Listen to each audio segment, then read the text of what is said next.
Hello hi आदाब नमस्कार सम्मानित साथियों। Welcome to YouTube channel Ted Point. आज हम बातचीत करने जा रहे हैं ब्याज से आय पर क्या है इनकम टैक्स का गणित, कैसे मिलती है राहत, समझिए पूरा हिसाब किताब। यदि आपको वीडियो पसंद आए तो लाइक करें, सब्सक्राइब करें, बेल आइकन को प्रेस करें ताकि नोटिफिकेशन आपको सर्वप्रथम प्राप्त हो सके, और शेयर भी करें। शेयर करने से ज्ञान घटता नहीं, ज्ञान बढ़ता है। साथ ही यदि आप हमारे यूट्यूब चैनल के व्हाट्सएप ग्रुप और टेलीग्राम ग्रुप से जुड़ना चाहते हैं तो आप इस वीडियो के डिस्क्रिप्शन बॉक्स में जाकर के लिंक के माध्यम से जुड़ सकते हैं। तो चलते हैं आज की वीडियो के शीर्षक की तरफ। ब्याज से आय पर क्या है इनकम टैक्स का गणित, कैसे मिलती है राहत, समझिए पूरा हिसाब किताब। भविष्य निधि पीपीएफ से मिलने वाले ब्याज पर किसी भी टैक्स का पेमेंट करने के लिए बाध्य नहीं है, क्योंकि यह पूरी तरह से छूट है। आप किसी भी मद से ब्याज लेते हैं तो यह आपकी कमाई का एक अतिरिक्त सोर्स होता है। किसी अन्य सोर्स की तरह इनकम टैक्स नियमों के अनुसार इस पर भी टैक्स लगाया जाता है। यानी यदि यह सरकार की तय सीमा से अधिक है तो आपके निवेश पर अर्जित इनकम टैक्स लगेगा।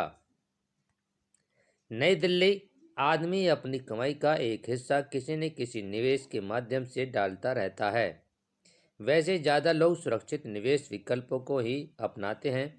पैसे को फिक्स्ड डिपॉजिट, रैंकरिंग डिपॉजिट या सार्वजनिक भविष्य निधि पीपीएफ में निवेश करना लोग ज़्यादा पसंद करते हैं, क्योंकि किसी उतार चढ़ाव या मुश्किल परिस्थिति में इस पर कोई फर्क नहीं पड़ता है। ब्याज कमाई का अतिरिक्त सोर्स। आप किसी भी मद से ब्याज लेते हैं तो यह आपकी कमाई का अतिरिक्त सोर्स होता है। किसी अन्य सोर्स की तरह इनकम टैक्स नियमों के अनुसार इस पर भी टैक्स लगाया जाता है। यानी यदि यह सरकार की तय सीमा से अधिक है तो आपके निवेश पर अर्जित इनकम टैक्स लगेगा। टैक्स सेविंग का फ़ायदा। हालांकि आप इनकम टैक्स एक्ट 1961 के तहत टैक्स सेविंग का फ़ायदा उठाकर अपनी टैक्स देनदारी को कम कर सकते हैं, लेकिन पहले आपको यह समझना होगा कि ब्याज से होने वाली कमाई पर कैसे टैक्स लगाया जाता है। ब्याज से कमाई आय पर टैक्स के बारे में जानने योग्य बातें। ब्याज पर टैक्स। फिक्स्ड डिपॉजिट से मिलने वाले ब्याज पर टैक्स लगता है।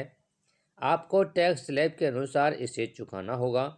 इसके अलावा जब किसी वित्तीय वर्ष में फिक्स्ड डिपॉजिट पर ब्याज आय 40,000 रुपये वरिष्ठ नागरिकों के लिए 50,000 रुपये तक पहुंच जाती है तो bank TDS tax deduction net source काट लेते हैं। बैंक 40,000 रुपये से अधिक की कमाई पर 10% टैक्स लगाते हैं। एनआरआई से कितना टैक्स? एनआरआई पर 30% की दर से टीडीएस और जो भी सरचार्ज हो वह बतौर टैक्स काट लिया जाता है। यदि सभी साधनों से आपकी कुल टैक्सेबल इनकम टैक्स उस अधिकतम रकम से कम है जो टैक्स योग्य नहीं है तो आप फॉर्म 15G दाखिल करके टीडीएस में छूट प्राप्त कर सकते हैं। वरिष्ठ नागरिकों को राहत। सेक्शन 80 टीटीबी वरिष्ठ नागरिकों को ब्याज से कमाई 50,000 रुपये तक की कटौती करने की अनुमति देता है।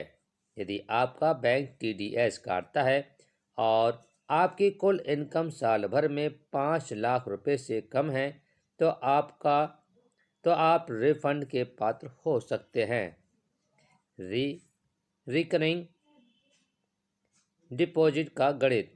रिकरिंग डिपॉजिट में निवेश पर कोई टैक्स बेनिफिट नहीं है। रिकरिंग डिपॉजिट में वसूले गए ब्याज पर इनकम टैक्स देना होगा। रिकरिंग डिपॉजिट धारक के टैक्स ब्रैकेट की दर से टैक्स का पेमेंट किया जाना चाहिए। रिकरिंग डिपॉजिट टीडीएस के अधीन होता है। यह 40,000 रुपये से अधिक ब्याज पर 10% की दर से काटा जाता है। हालांकि 40,000 रुपये तक के ब्याज पर कोई टीडीएस नहीं काटा जाता।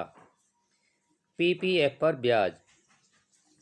आप सार्वजनिक भविष्य निधि पीपीएफ से मिलने वाले ब्याज पर किसी भी टैक्स का पेमेंट करने के लिए बाध्य नहीं हैं, क्योंकि यह पूरी तरह से छूट है। छूट छूट छूट ई व्यवस्था पीपीएफ पर लागू होती है। नतीजन इसमें डिपॉजिट, प्राप्त ब्याज और निकाली गई रकम सभी टैक्स फ्री हैं। यदि आपको वीडियो पसंद आ रही हो तो लाइक करें, सब्सक्राइब अवश्य करें। TET Point by Mohammad Yusuf Ali.